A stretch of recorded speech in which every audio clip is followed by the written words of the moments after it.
UFC 256, Figueiredo versus Moreno.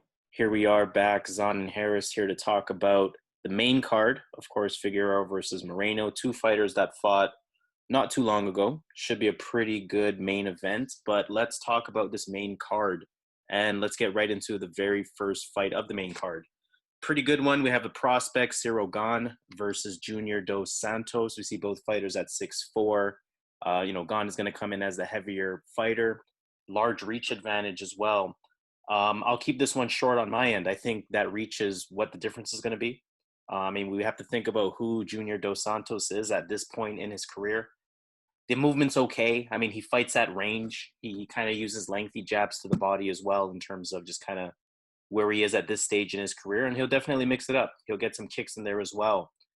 He can still compete. I definitely think he can still compete, but one thing that's suspect with Junior Dos Santos at this point, and it's just by way of how many wars he's been in, the chin is suspect at this point. And stylistically, his hands, they stay low. It leaves him open to getting hit. We saw what happened in that Jairzinho fight, right? He was arguably winning for almost 2 rounds. Jairzinho clips him right away. Chin gets checked, fight's over, pretty much. With Gane, we see a style where he's pretty light on his feet, some pretty fast kickboxing strikes for the division. And again, he uses all of that 81-inch reach. I think he's a good counter puncher. I like his control in the center of the octagon, and I think his striking is pretty smart. So I don't see him sort of throwing himself into the fire versus Junior Dos Santos. I think that he sees the shots pretty well. He kind of knows what to return with as well. I think the difference is just going to be the youth. At this point, I think Dos Santos is a viable competitor, but I think Ciryl Gane is a bit too smart of an opponent to sort of get clipped at this point. And I think there will be an opportunity where Ciryl Gane uses the full length of his reach, whether it's a jab or whether it's a straight. I wouldn't be surprised if he knocks Junior Dos Santos down or possibly even gets a TKO in this fight. But I feel pretty decent about Ciryl Gane in this one. It's always a heavyweight beware, so just be cautious of that from a betting perspective. But I do feel pretty good about Ciryl Gane on this one.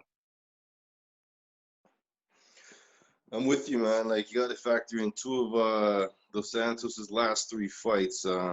His fight against Rozenstruik and his fight against Ngannou. He got knocked down in both of those fights. Okay, so that's his last 3 fights are versus Rozenstruik, Curtis Blaydes, and Francis Ngannou. Francis Ngannou knocked him down, obviously knocked him out, and Rozenstruik knocked him down, obviously knocked him out. Curtis Blaydes just did his thing, man, and crushed him, right? Finished him in the 2nd round. So you got to think that Dos Santos is not as durable, and even though that's top competition, you got to know who Ciryl Gane is. He's actually a high level, one of the highest level strikers in that division. I can see this fight playing out where Dos Santos may look good for the first minute, 2 minutes, and then once Ciryl Gane gets him measured, gets his distance measured, I think he's gonna knock him out first round. I think he's gonna get him out of there in the first round. Like, there's a good chance he'll go 2nd round, but I think Gane's a good pick, first round knockout. I agree with that. Definitely. High level striking, right? So you got to factor in that Santos wants to keep it standing too. My boy Gane's gonna march him down and stalk him, and Dos Santos is gonna try to move around the ring. So eventually he's gonna get caught. His chin's not as reliable. So yeah, that's my pick, Ciryl Gane. I like it. Definitely in agreement there. Let's get into the second fight of this main card. We have Kevin Holland versus Jacare Souza. This is at 185, which is important to note. Souza, of course, he bounces up and down between 205 and 185. And of course, he's going up against Kevin Holland. We know Kevin Holland, especially in 2020, one of the hotter fighters of the year.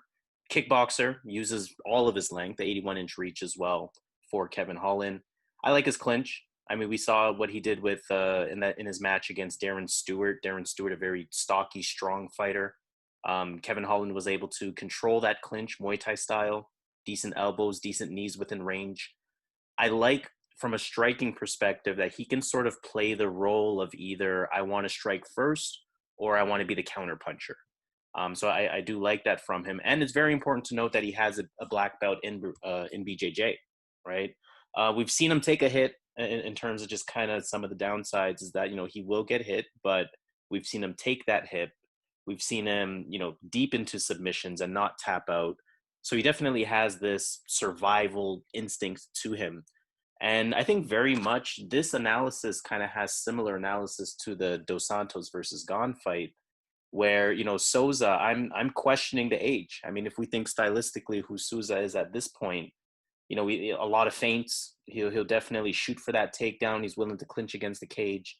Pretty heavy on his feet. Still has some pop, but again, I'm going to sound like a broken record. I think the age is going to be a factor here. I think the height, I think the reach is going to play very big factors in this fight as well. I was a little surprised that this is somewhat of a pick'em because I did think that Kevin Holland would be a little bit more of the sizable favorite. Now that said, Souza's still tough. It's still Jacare at the end of the day.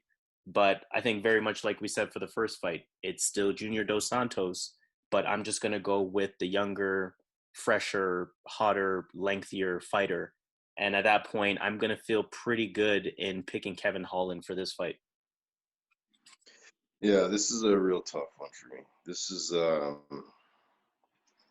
real tough because you got to look at the fighters, right? So Jacare, I know he's getting old, but who he lost to? He lost to Jan Blachowicz in a split decision. He got hustled by Jack Hermanson. He knocked out Chris Weidman in a fight he was losing. He knocked him out in the third round. He got beaten by Gastelum, split decision, but I think Gastelum rightfully won that fight, and he knocked out Derek Brunson, right? So this is a tough fight because when you look at Kevin Holland, he's tall, but physically he's going to be the smaller fighter in this fight. Definitely. Yeah, Souza's going to have a big strength advantage.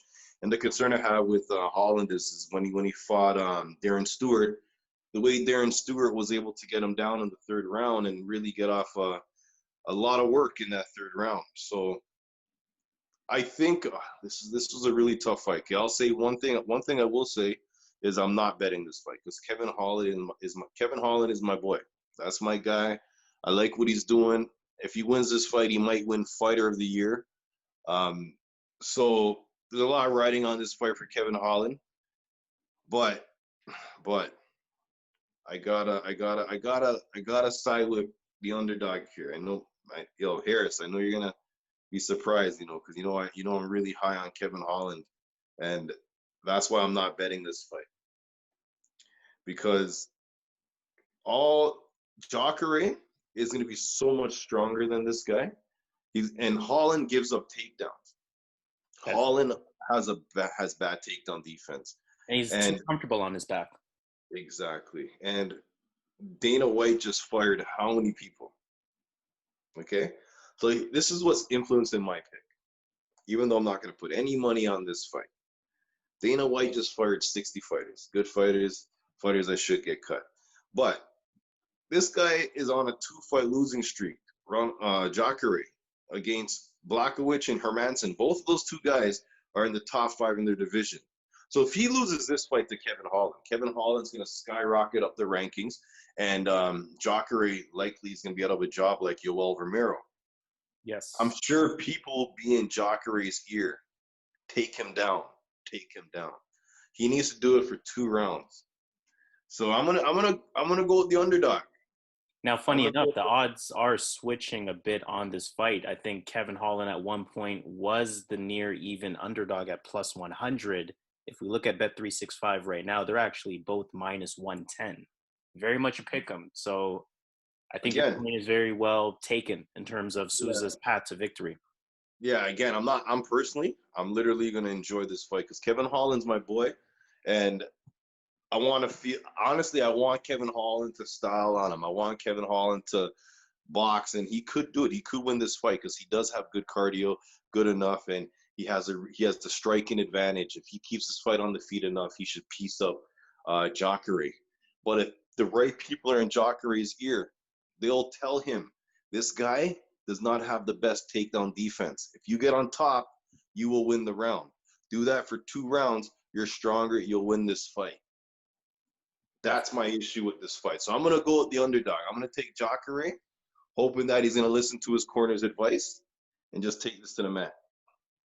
I mean, hey, another close fight. Like the theme for this card in a lot of ways. So not surprising there. We have, our second split decision for the entire card, our first split decision on the main event. And we're going to move on to the next fight. And I think we're going to have a very interesting conversation here. Mackenzie Dern versus Virna Jandiroba. Let me not butcher that there. This is a grappler's paradise. I mean, this is definitely one of the highest level of grappling that you can see in a UFC fight. I mean, we see physically they stature up very similarly on paper, at least. Same height, same reach, that kind of thing. This one's tough. I mean, this one's tough. How do we describe these fighters? They're both BJJ black belts. They both are ground and grappling specialists. I think Mackenzie Dern has maybe a slightly better, and I hesitate to say that, a slightly better stand-up. I think her stand-up is more serviceable in an MMA format in comparison to Jandiroba, especially with her hands. I mean, she's kind of improved them over time, and you can tell that that's a part of her game that she really wants to work on. I mean, again, it's tough. I think this is a real 50-50 because this is going to be a grappling match. And I think it's going to be a question of who do you feel wins the grappling match? Do you give it to, or how do you rate their ability and their skill? I'm going to roll the dice on Mackenzie Dern. I'm not going to call this a confident pick in any way, shape, or form. I think this is almost by definition a 50-50 fight. But I'm going to lean on the side of Mackenzie Dern. And the reason why I'm going to do that is because I like, from what I've seen, at least actively in the UFC, I like the submissions that she puts out there. I like her sort of attempting of these different submissions. I think it could make the difference. I think a slightly better stand-up could make the difference as well. But I guess we won't really know what level of grappling each fighter is at until we see them in the ring. But I'm gonna roll the dice here. I'm gonna go with Mackenzie Dern, somewhat of a 50-50 fight. So not the most confident pick. Jandiroba, she's a viable competitor. How do you see this fight going? Yeah, this is literally the two best grapplers in the division, right? So two Brazilian girls. I'm sure they know each other.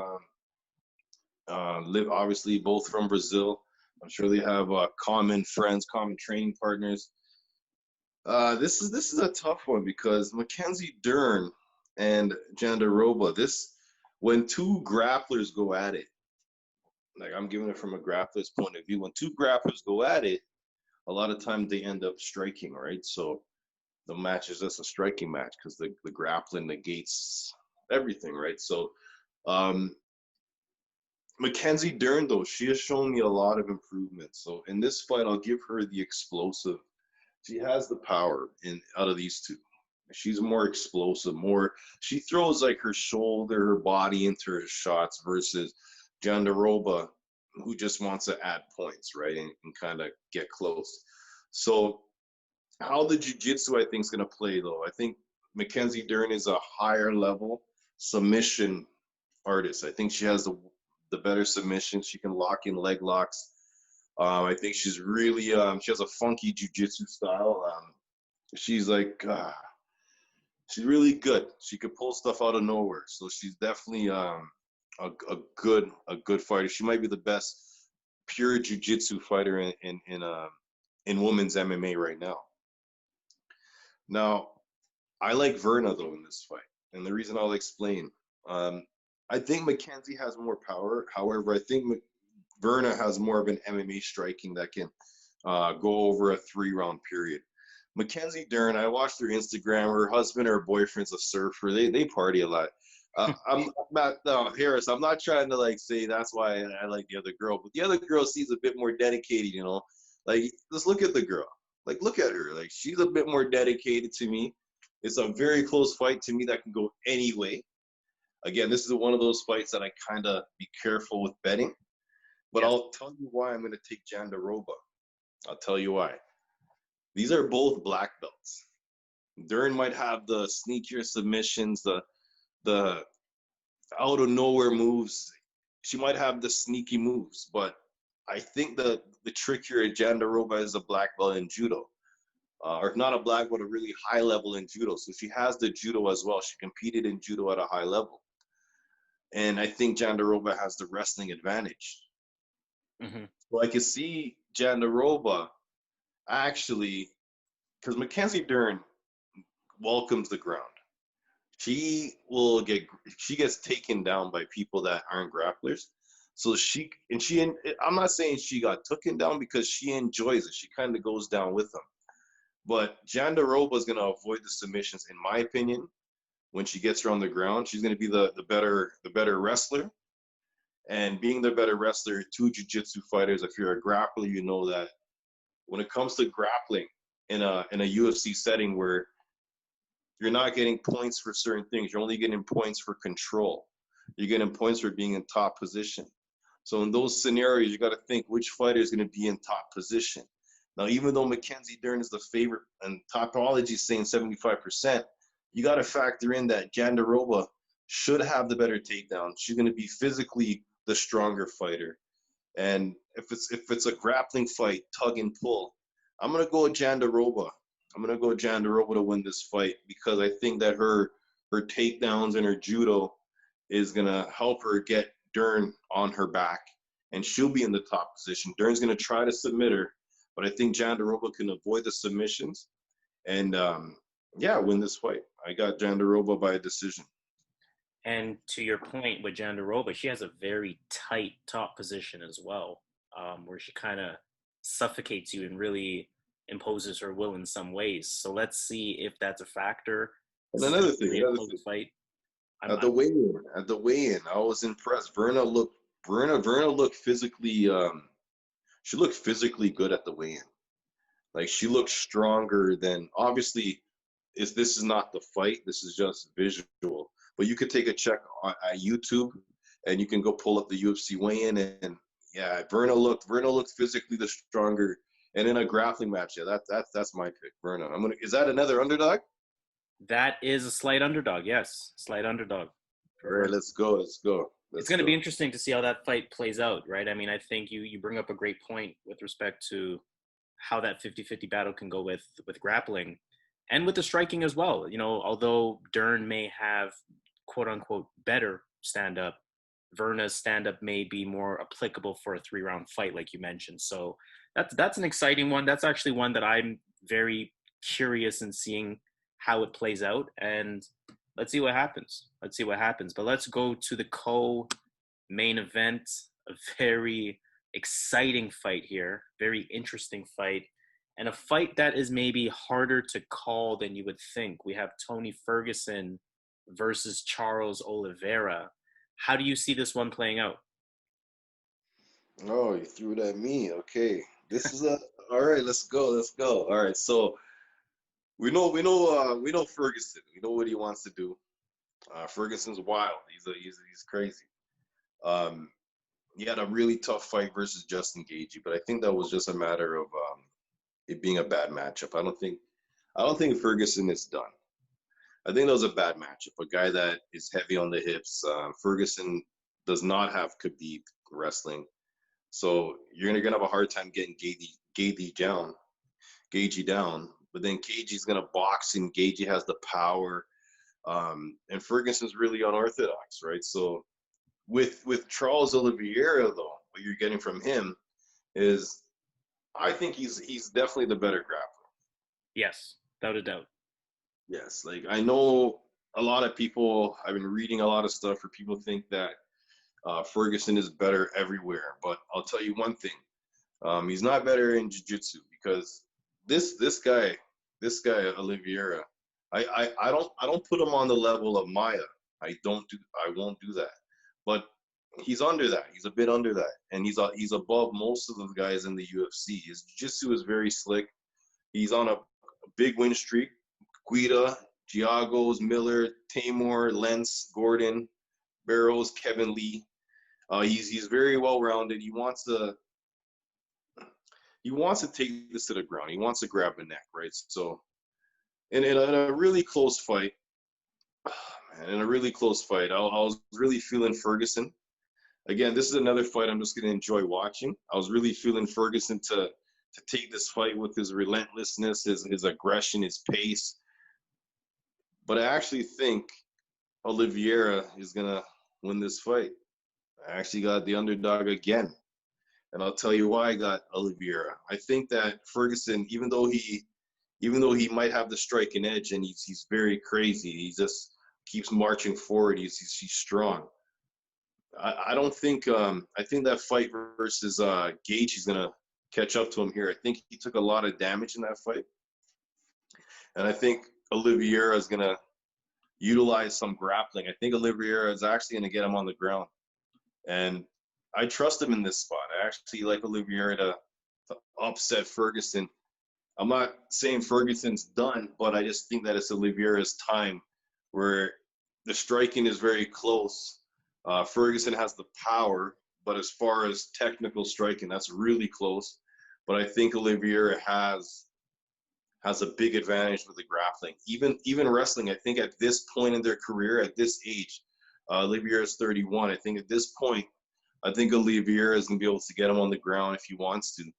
And I like Oliveira in this spot. I think he's going to surprise a lot of people and get this win. I can definitely see that playing out. I think another important point to mention about Oliveira, his stand-up almost doesn't get respected the way that it should. I think, funny enough, I think to some degree, some of his stand-up has flashes of Tony Ferguson. And what I mean by that is it's coming at you from somewhat unique angles. And when you're a fighter that throws from unique angles, you're a fighter that usually understands unique angles as well. And to your point, we know Ferguson is going to Ferguson, but I can see Oliveira reading that or eventually reading that and then using that, like you said, to take this game to the ground.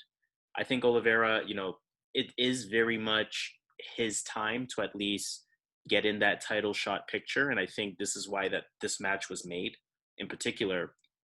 And I'm having a real hard time betting against Oliveira on this because my gut does tell me Oliveira wins this match, especially with the odds presented to us as the underdog. But I don't know. I don't know. I even have a hard time saying Tony Ferguson's name. So this is a close fight. You put a gun to my head. You tell me pick one person. I am going to go with Tony Ferguson. That being said, I am going to disagree with Tapology in how confident they are in Tony Ferguson. I think this is a much closer fight than it seems to be. I think this is a closer fight than the odds make it out to be. I think Oliveira has a real shot here. I think he can keep his own in the stand-up. I think he can take this game to the ground. I think he can show not necessarily dominance, but I think he can show control at certain times. But there's still something in me that says Ferguson is just not quite done yet. The Gaethje loss probably wakes him up. He probably regame plans. And he gets Oliveira out of here in a stand-up match. But hey, that can go either way. I do like Oliveira as an underdog pick, but for the purposes of this show, I am gonna say Tony Ferguson is my pick for this match. Let's move on to the main event. Deiveson Figueiredo, Brandon Moreno. These are two fighters that fought, 3 or 4 weeks ago? I think UFC had mentioned before they left the building, they had both agreed to fight each other. So good on both fighters to immediately want to have their shot. Moreno feels like his shot should have happened one fight ago, but he's going to continue to perform. And it's a shout out to him for definitely getting himself back in this position. But I mean, I'm going to get right to my pick. I like Figueiredo, and I think the difference is going to be the stand-up, and I think the difference is going to be the speed. I think Moreno, as good as his stand-up is, I think his stand-up is kind of slow. I mean, we saw what happened in his fight. Oh my God, what was that fight again? What was his most recent fight? I'm just forgetting right now. But we saw what happened in that fight, the Royval fight, before Royval injured himself. We saw what was happening. Not to say Royval was in control in any way, shape, or form, but Royval, as the faster striker, had moments where the faster striking was sort of, you know, leading the pace of the match. I think Figueiredo puts himself in that same position. I think with Figueiredo, you add the power to that as well. And I think Figueiredo is a complete fighter. I like Figueiredo on this. I feel pretty comfortable about Figueiredo on this one. If you want to add additional insight, the floor is yours. Yeah, I'm with you on a lot of those points. Figueiredo, problem with Moreno, let's start there, is he likes firefights, and Figueiredo is probably pound for pound the best in firefights in the UFC. If we're talking about going toe to toe with someone and your life is on the line, who are you gonna pick to keep you alive? Figueiredo in a firefight is gonna win that fight. Small ring, he's the type of guy that enjoys. He can get hit. He has a strong chin. None of these guys in that division have ever hurt him, stumbled him. Figueiredo, though, is beatable.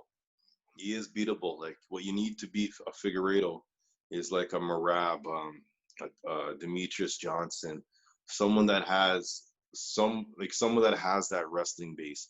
Whether they have a really strong stand-up, and then you gotta have wrestling. You gotta have good wrestling. You gotta get Figueiredo on the ground.